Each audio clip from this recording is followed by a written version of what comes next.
வரும். அப்படிப்பட்ட ஜனங்க மனம் திரும்பி என்கிட்ட வந்து மன்னிப்பு கேட்டு மனம் திரும்பிட்டாங்கன்னு சொன்னா, நான் அவங்களுக்கு வர வைப்பேன் அப்படின்ற தீங்க நான் வர பண்ணாம அவங்களுக்கு நன்மை செய்வேன்னு கர்த்தர் சொல்றாரு. ஆனா உனக்கு நான் சொன்ன பத்தியா, உன்னை கட்டுவேன், உன்னை நாட்டுவேன், உன்னை உயர்த்துவேன், உன்னை ஆசீர்வதிக்கவே ஆசீர்வதிப்பேன், பெருகவே பெருக பண்ணுவேன், எவ்வளவு ஆசீர்வாதங்களை கொடுத்த.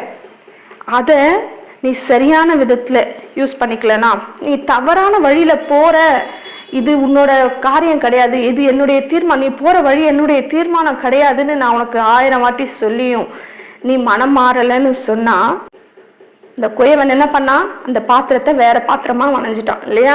நான் மனையும் பாத்திரமாக பாண்டமாக நீ மாறினால்தான் அந்த ஆசீர்வாதங்கள்லாம் உனக்கு வந்து சேரும். நான் என் விருப்பப்படி நீ நடந்தினா, நான் என்ன சொல்றேனோ அதன்படி மாறினா, நான் சொன்ன ஆசீர்வாதங்கள் உனக்கு வந்து சேரும்.